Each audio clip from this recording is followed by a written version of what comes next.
Hello mga kailonggolicious! Welcome to my YouTube channel. Let's explore, have fun, and good vibes!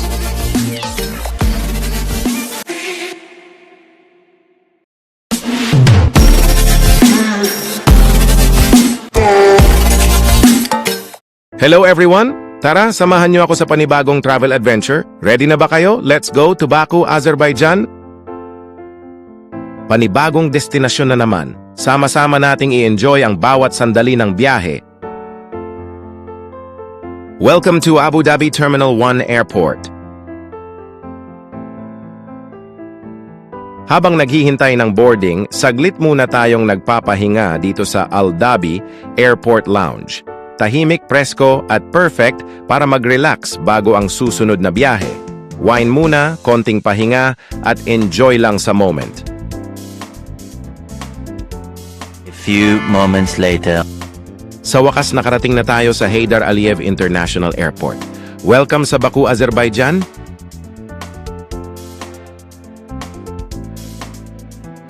Welcome sa Baku, Azerbaijan, isang lungsod kung saan nagsasama ang makabagong arkitektura at mayamang kasaysayan.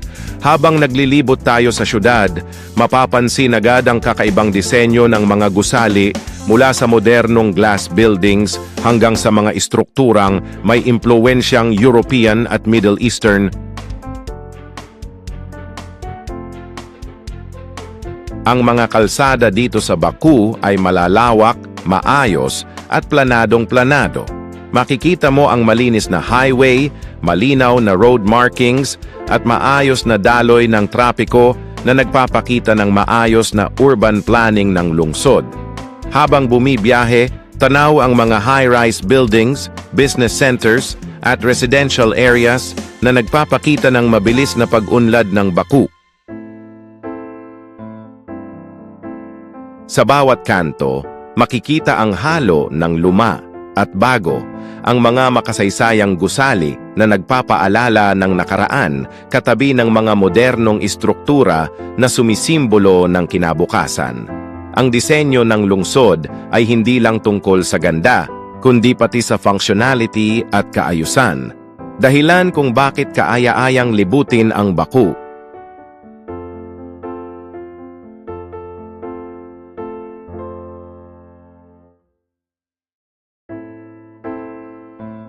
Habang tinatahak natin ang mga pangunahing daan, mararamdaman ang maaliwalas na kapaligiran at organisadong ayos ng lungsod.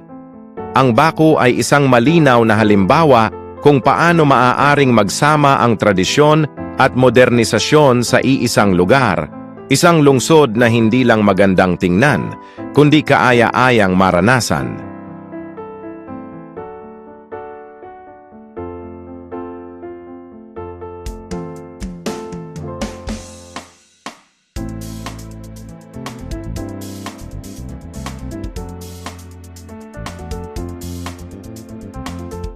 Hindi lang modernidad ang makikita dito, ang Old City o Icheri Shoher ay isang makasaysayang bahagi ng Baku na may makikitang makalumang gusali, cobblestone streets, at mga ancient towers na nagbibigay buhay sa kasaysayan ng lungsod. Ang contrast ng lumang istruktura at bagong arkitektura ay nagbibigay ng kakaibang charm sa Baku, na parang lungsod na naglalakbay sa nakaraan at hinaharap ng sabay.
Welcome sa Old City of Baku o mas kilala bilang Icheri Shahar, isa sa mga pinakamatandang bahagi ng lungsod at isang UNESCO World Heritage Site. Habang naglalakad tayo sa makikitid na cobblestone streets, mararamdaman agad ang mayamang kasaysayan na bumabalot sa bawat pader at gusali.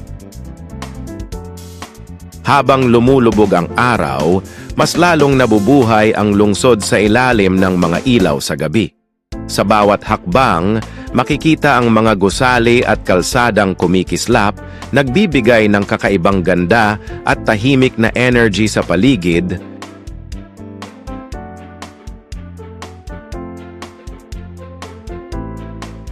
Ang malamig na hangin, ang tunog ng mga sasakyan, at ang mga ilaw sa daan ay nagbibigay ng relaxing na pakiramdam.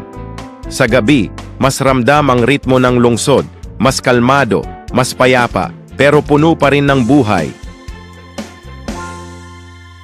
Ang night stroll na ito ay hindi lang simpleng paglalakad, kundi isang sandali ng pahinga at pagninilay.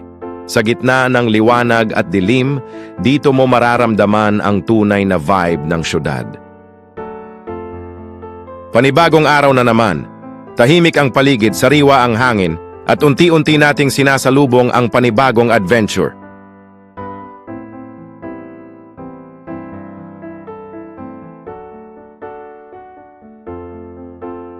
Simula ng araw, mas masarap kapag may almusal. Samahan niyo ako sa pagsakay sa Baku Funicular Railway, isa sa mga pinaka-relaxing at scenic na paraan para marating ang mataas na bahagi ng lungsod. Ang funicular na ito ay nag-uugnay sa downtown area papunta sa Upland Park, kaya habang umaandar, unti-unti ring bumubukas ang napakagandang tanawin ng Baku.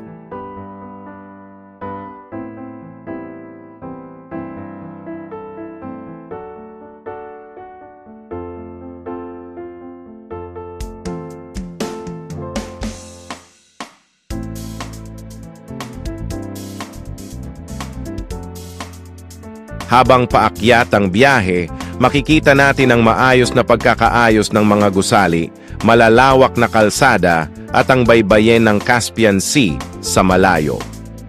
Dahan-dahan ang takbo ng tren kaya may sapat na oras para mag-relax, kumuha ng litrato at namnamin ang tanawin. Tahimik at komportable ang loob, dahilan kung bakit paborito ito ng mga turista at lokal.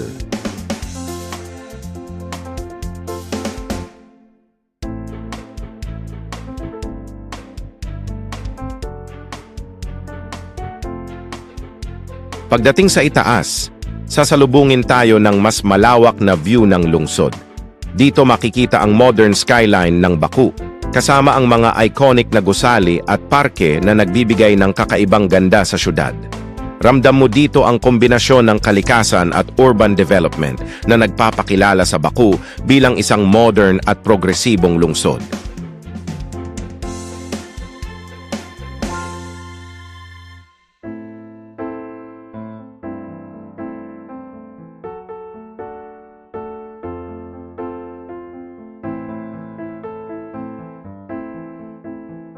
Ang Baku Funicular Railway ay hindi lang simpleng transportasyon, isa itong karanasan, isang maikling biyahe na puno ng tanawin, katahimikan at kakaibang charm.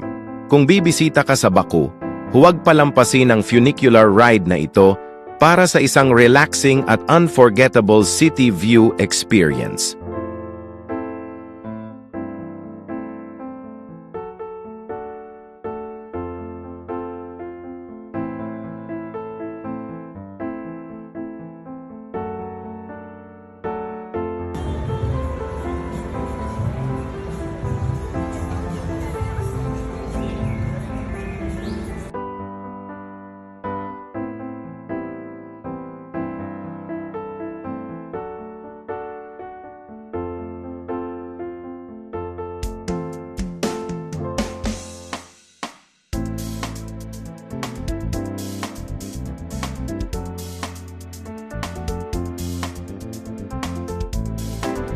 Habang umaakyat tayo sa mountainside ng Baku, mapapansin agad ang kakaibang ganda ng lugar.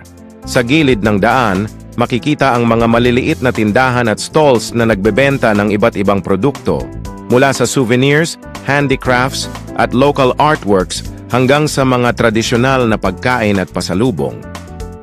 Ang bawat shop ay may sariling karakter.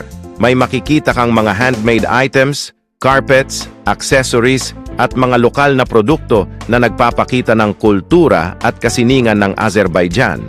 Habang naglalakad, maririnig mo ang mga nagtitinda na magiliw na nag-aalok ng kanilang paninda, nagbibigay ng mas buhay at makulay na atmosphere sa lugar.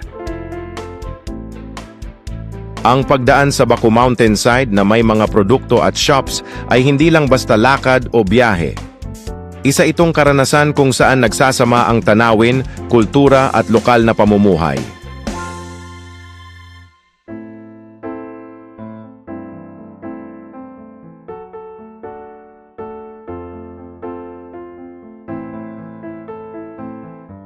Welcome sa Nohor Lake, isang tahimik at napakagandang lawa na matatagpuan sa kabundukan ng Azerbaijan.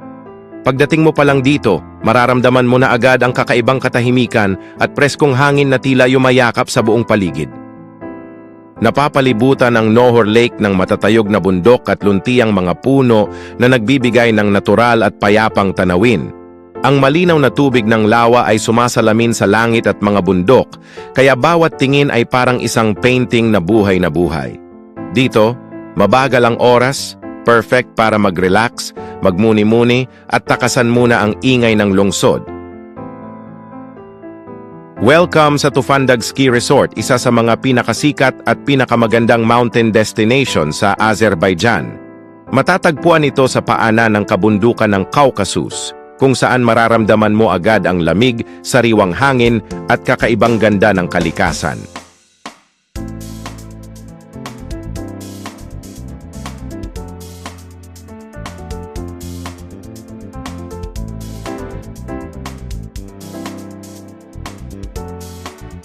Ang Tufandag Ski Resort ay hindi lang para sa winter activities. Kahit anong season, nag-aalok ito ng tahimik na mountain escape kung saan pwede kang magpahinga at lumayo muna sa ingay ng lungsod. Isang lugar na nagbibigay ng saya, excitement at kapayapaan, lahat sa iisang destinasyon.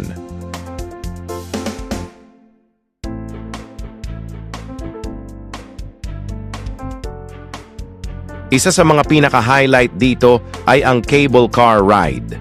Habang unti-unting umaakyat ang gondola, dahan-dahang bumubukas ang napakagandang tanawin ng mga bundok, malalawak na damuhan at snow-covered peaks kapag winter season.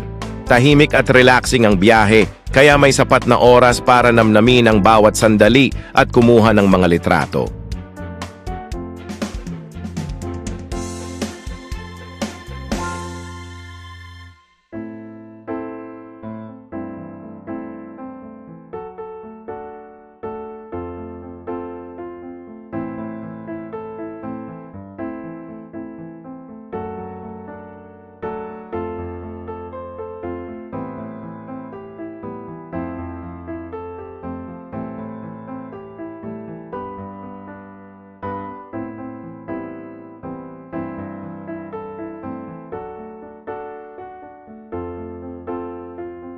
Welcome sa Yedigozel Falls, o mas kilala bilang Seven Beauties Waterfall, isa sa mga pinakakagandahan at tahimik na natural spots sa Azerbaijan.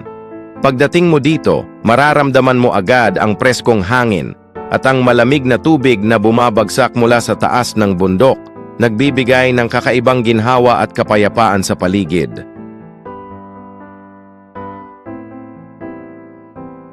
Ang Yedigozel Falls ay patunay na ang Azerbaijan ay hindi lang modernong syudad at kabundukan, kundi may mga lihim na natural wonders na nag-aalok ng kapayapaan, adventure at kakaibang karanasan para sa bawat bisita. Kung naghahanap ka ng lugar para makalayo sa ingay ng lungsod at maramdaman ang purong ganda ng kalikasan, huwag palampasin ang Yedigozel Falls.